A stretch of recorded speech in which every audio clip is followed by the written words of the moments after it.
Captain Insano shows no mercy, no mercy, no mercy, no mercy, no mercy.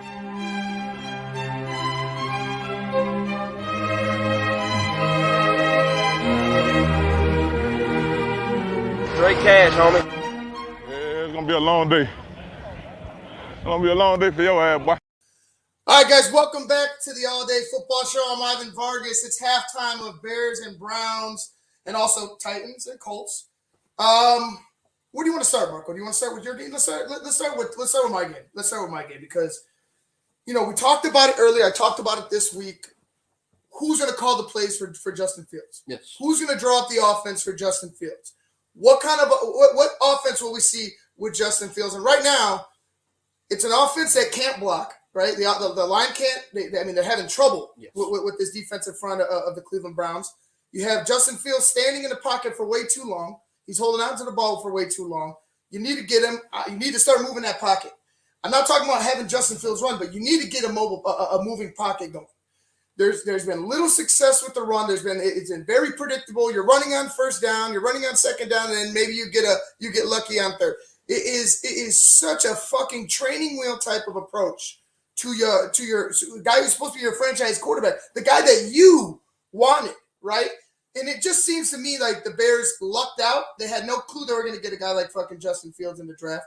They lucked out, and now they're just kind of scrambling at what to do with the guy. I don't think anybody in that offensive room has a clue right now on what to do with Justin Fields, especially the head coach. Yeah, absolutely. I agree. It's after watching this first half of football between the Bears and the Browns, there's this – you see what's going on with him, and it's become so predictable with Matt Nagy where you know exactly what he's going to run. With a talented athlete such as Justin Fields, he's struggling right now. And you can tell he's struggling just because you already know what's coming. Mm-hmm. With a quarterback of his knowledge and what he's able to accomplish, I think he should have he should definitely have the opportunities to create plays at least, or ask for the most out of him.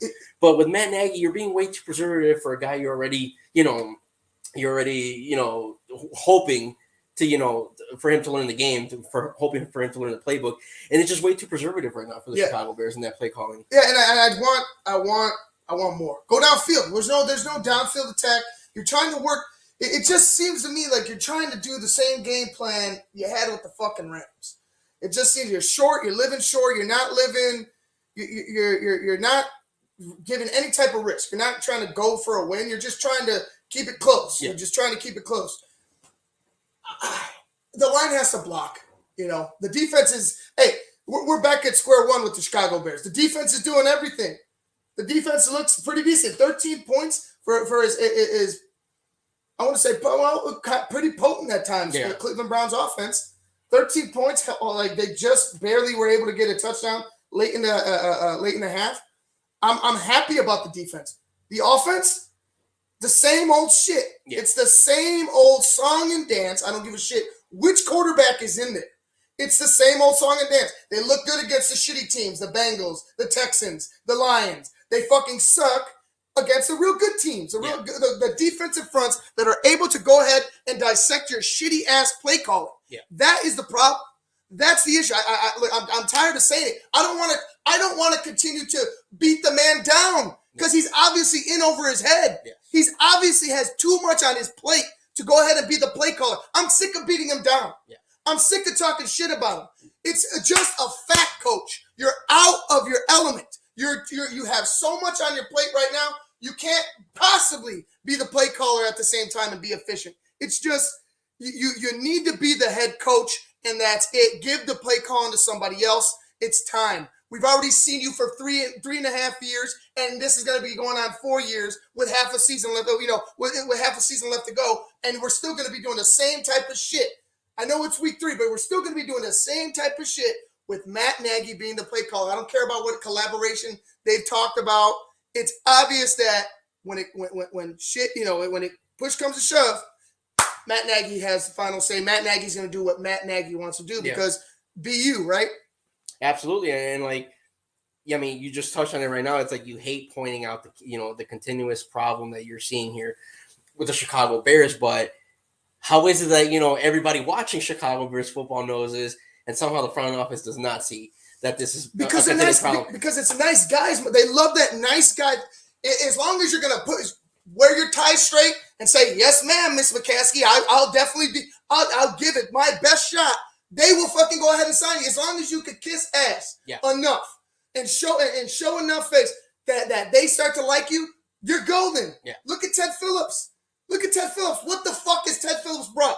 He got you a shitty stadium deal in a stadium where it's pretty much the same. Yeah. You took away a landmark status from Soldier Field to put that piece of crap there, and now the team's now you're talking about the team leaving? Like, this to me, the Chicago Bears need to wake the fuck up. And it starts with your head coach.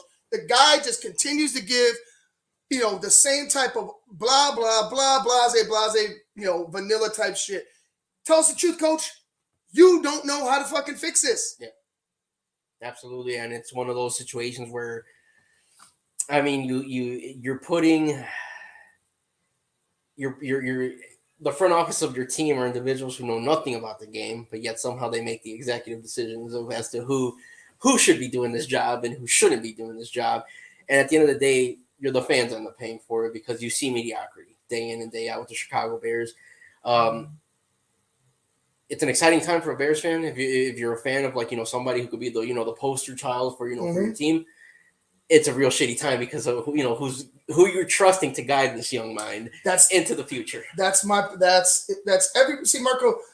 what we've been saying. Since year 3, about year 2. I was off of Matt Nagy year 2 against the Broncos. I believe it was year 2 against the Broncos. It didn't set well with me. His play calling wasn't looking right. He wasn't using David Montgomery after he talked him up, and he still isn't. I mean, this year's been a little better. I'll give him that credit. This year, using David has been a little better. Although today, David only has 7 carries of 26 yards. That defensive front, you got to give him credit, though. I don't want them to stray away from that. But if you're not going to go ahead, if you're not going to run the ball, and you're going to be very conservative passing the ball, how are you going to score points? Yes. How are you going to score points? How are you going to give them any type of off balance? Like, how are you going to get them off balance? How are you going to keep them on your toes when they know they bottled up David? You're not giving Justin. First of all, Justin doesn't have the time to go ahead and look downfield and pass. 2, you're not giving him the opportunity to. Yeah. So it's, I knew there was going to be growing pains. I'm not upset with Justin being in there. Like, it's not. I'm upset with how the Bears players are performing. It's upset that you see the talent on the field and you just wish that they were being put in the right places. Yeah. You just wish that the coach was giving as much as the players are giving out on the football field. Because, like, honestly, you're going into the third quarter down 7. I remember the Shoups years, the John Shoup years. I remember, Trustman. I remember when you couldn't buy a touchdown for a couple weeks with the Chicago Bears, and Josh had mentioned, earlier, Josh Ward, our buddy, had mentioned earlier in one of the texts that Andy has one more touchdown than Justin Fields. Andy only has 1 touchdown this year. That's why he has one more than he only has 1 touchdown this year. So the more I watch this offense, the more it just looks like the offenses of old, and we just keep getting the same type of crap with a different label on it. Yeah.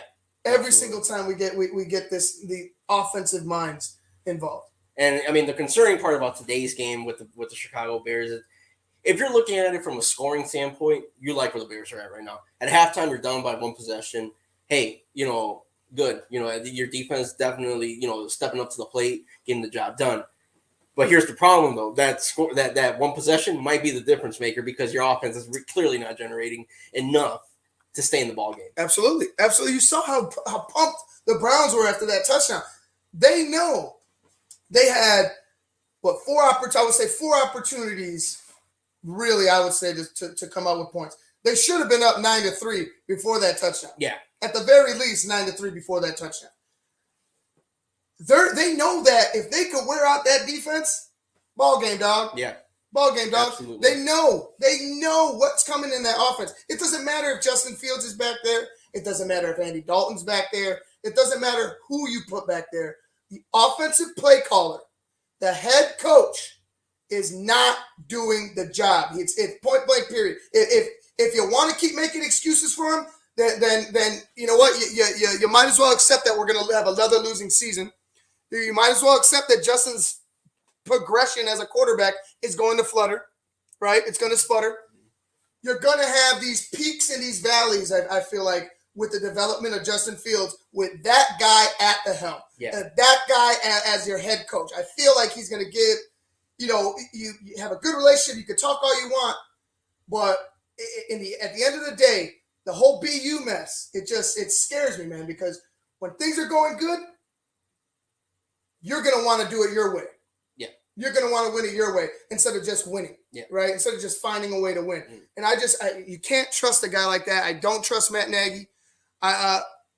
Going into this half, you got to find a way to get that run going. You got to wear out that defense enough to at least get Justin Fields the opportunity to run a play action pass, maybe get something big downfield. You've got to be able to establish the run a little bit more. And then you got to take some shots. Yeah, I mean, you got to take shots. I mean, and just to put the signature on, on this conversation, Justin Fields at the moment at halftime, 3 for 4. Say again. 3 for 4, 29 yards. 3 for 4, 20. So, he's passed 4 times. So you finally got the Ferrari you've been wanting to show off, and you're only just taking a trip down the block. He's talked about you're taking a stroll around the block. He talked about it this week.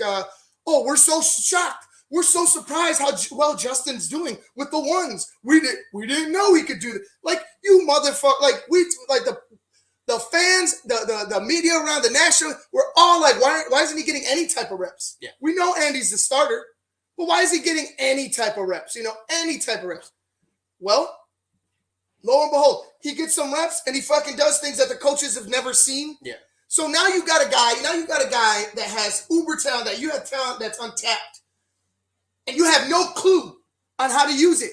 You still have no clue on how to use it because the game plan right now, just like in games before, is trash. Yeah. And it's trash with the guy that's supposed to be your future and your best asset on the field. And that's just, it's sad. It's the same old story for me. Let's go ahead and get to the score so we can get back to the game. I know I talked way too much about Justin Fields and about Matt Nagy, but let's go ahead and get to some scores around the league. Yeah, Titans are up right now, 14-10 on the Indianapolis Colts. Good start for Derrick Henry in the first half, 70 yards, 16 carries. Ryan Tannehill, 129 yards at halftime. Yeah, Wentz has 7 to 12, 67 yards. Yep, it's definitely a big, the better that Tennessee has looked in the first half, the first 3 weeks of football. Derrick Henry he's found himself being in a good rhythm right now, and I think as Titans fans have grown to learn that Derrick Henry wakes up in the second half, so we'll see what difference maker he's going to be. Mm-hmm. I like it. I like how the Tennessee Titans look right now on offense. They're doing some work on defense, but that's with the score right now. So it's going to be a dogfight with the Colts. Yeah, it's going to be a dogfight. You had mentioned it earlier. You have to beat Indianapolis to win that division. Yeah. You're not worried about Houston or Jacksonville as of now. So, as a Titans fan, it's going to come down to those two. Yeah. It's going to come down to those two. This is just game one. And right now, the Tennessee is doing a decent job. Like you said, Henry does pick it up in the second half. But I want to see, Henry, he's got 16 carries already in the first half.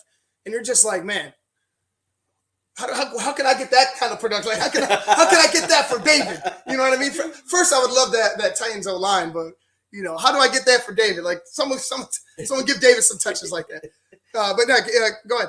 Oh no, that's pretty much that sums up the first half for the Colts Titans game. The Colts Titans. Yeah. All right, getting a couple of scores around the league as this thing loads up, taking forever. Atlanta up 7-6 over New York. The New York Giants. The LA Chargers up 14-3 over the Kansas City Chiefs. Cincinnati up 14-7 over Pittsburgh. Detroit is down 10-0 against Baltimore. New Orleans up 14-3. Jameis, the Cyclops. We talked about Jameis. As soon as he got that LASIK, man, Jameis started seeing things. Last week was a forgettable one. Yeah, but he's not looking bad this week. Arizona down 13-7 against Jacksonville. Buffalo is up 27-14 against the Washington football team, and then we have Denver and New York and Vegas and Miami a little later. But all right, guys, we're gonna go ahead and wrap things up right here for the half. if you want to know what I want to see more. I want to see fucking more. More is what I want to see, because whatever that was, that training wheels BS, it just doesn't look good at the end of the day to the head coach. And I don't know how he continues to escape. He continues to Houdini his way out of this shit. But you have Justin in there now. He might be in there for an extended amount of weeks. You can't hide from this. Yeah. You can't hide from this. All right, guys, wraps things up for us here at halftime. 10-3, Cleveland over Chicago. We're going to go ahead and get to that right now. Looks like Justin has the ball on the 20. Let's see the first play. Why not? And it's almost intercepted. All right, we're going to go ahead and get out of here, guys. We'll see you at the postgame. Captain Insano shows no mercy. No mercy. No mercy. No mercy. No mercy.